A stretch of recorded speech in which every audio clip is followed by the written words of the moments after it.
Hello there, Ray here, and today guys I'd like to show you a new 1.14 trick which allows you to do some cool stuff with instant breaking blocks.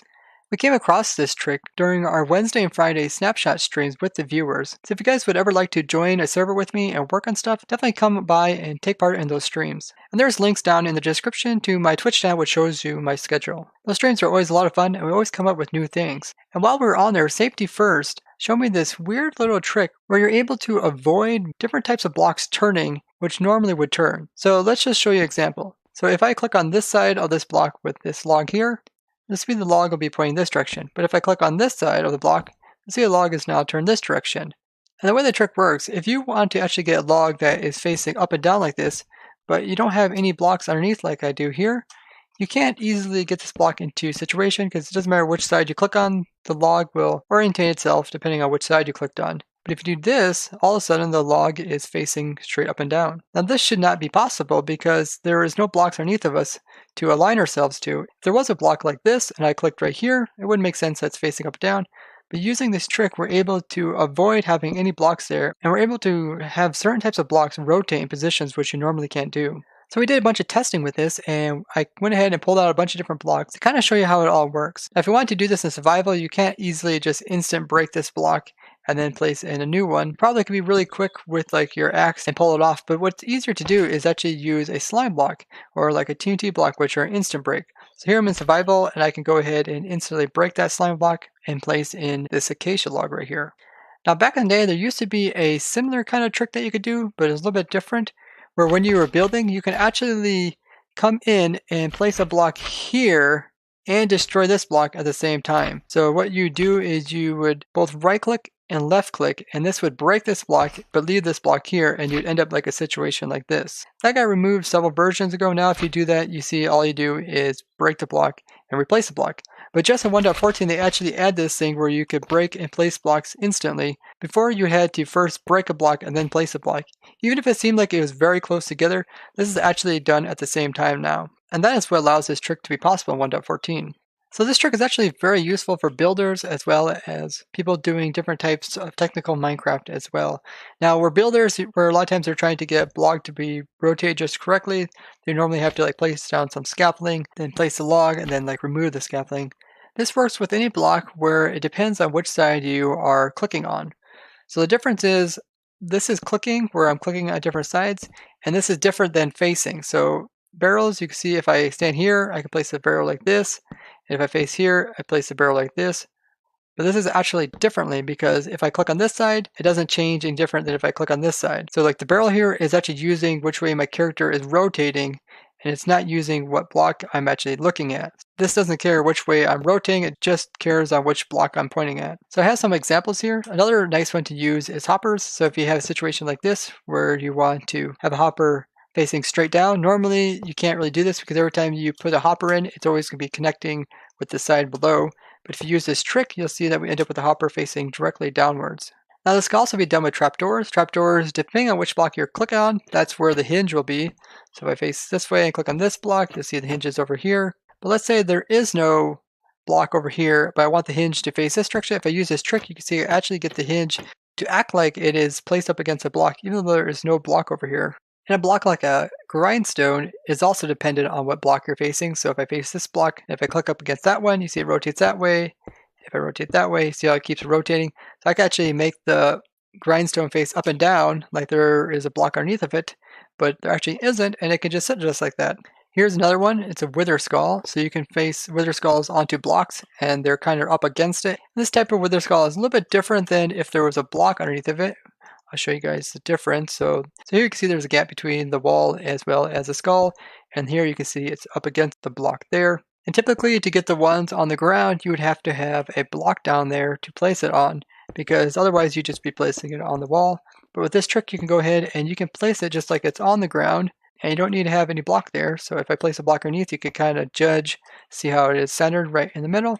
And you can actually even rotate it too. So if I want it kind of rotated kitty corner, you can see I can do that as well. So it kind of takes in account the default type of wither skull being the one that is on the ground, as well as which rotation you are facing. And then there's other blocks such as like shulker boxes, which you guys probably know pretty well as being able to be placed on different sides and they'll face different direction, meaning which way they will open.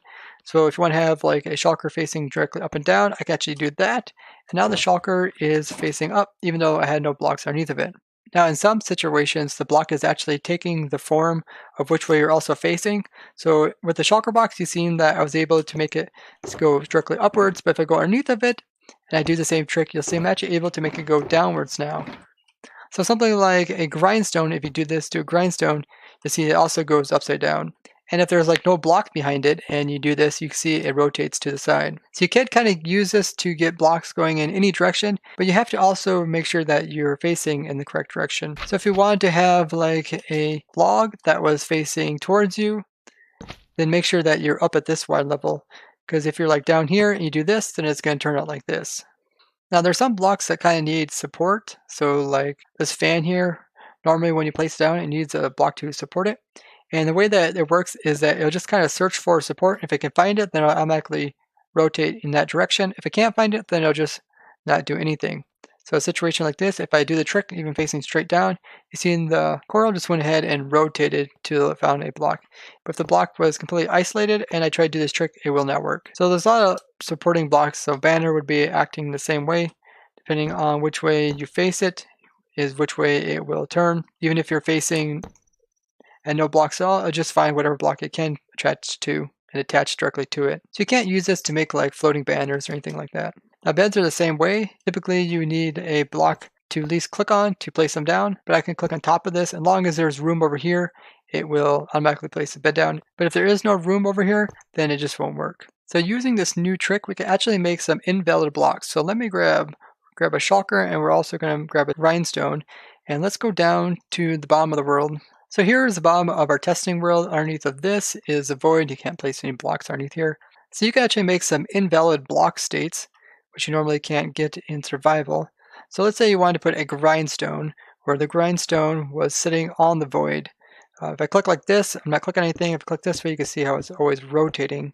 Let's say if there was a block above and you just happen to go underneath of it and you try to click a grindstone, you'll see the grindstone goes upside down. This is what it would look like. But using this trick that we have here, we can go ahead and actually get these invalid blocks by doing this trick. And you can see we ended up with a grindstone that is actually sitting on the void. Now you can do this at either world limit. So you could do this at the bottom world, and I can show you this can also be done at the top of the world. So I built all the way up to here, and you can see I can't place any more blocks up here.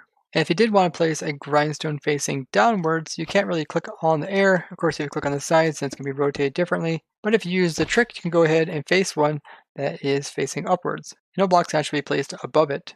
You can also do this with the shulker box. So shulker box facing this way, you can see it goes up and down.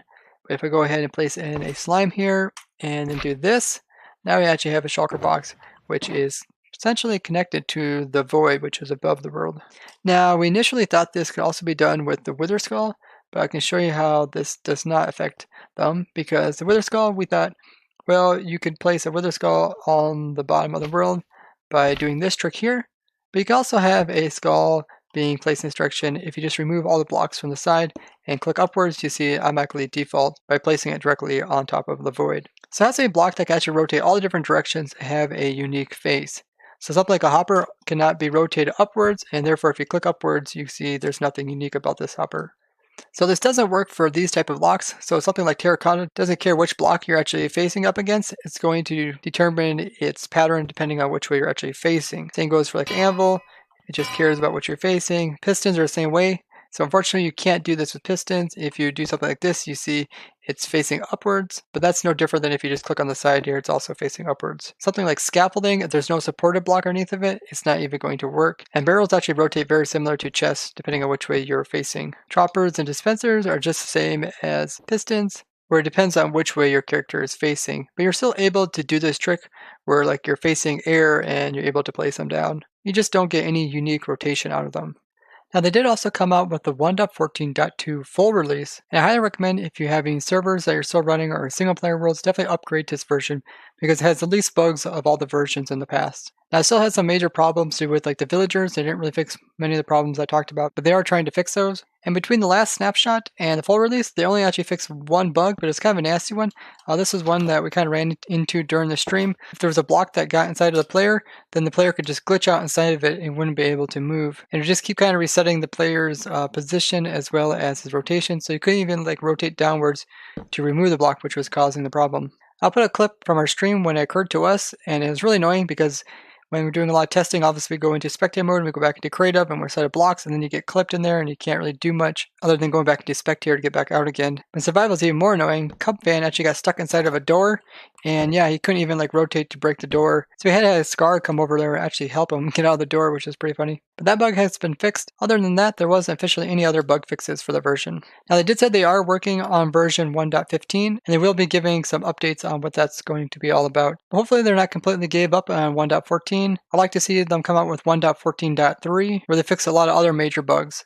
A useful little trick which can really help you building not only in creative as well as in survival. And you can also trick your friends by showing them this and see if they can figure out how you did it. If you discover any other cool tricks to do with this, please tell me down in the comments. If you enjoyed this video, give it a like and go ahead and subscribe to see more videos like this.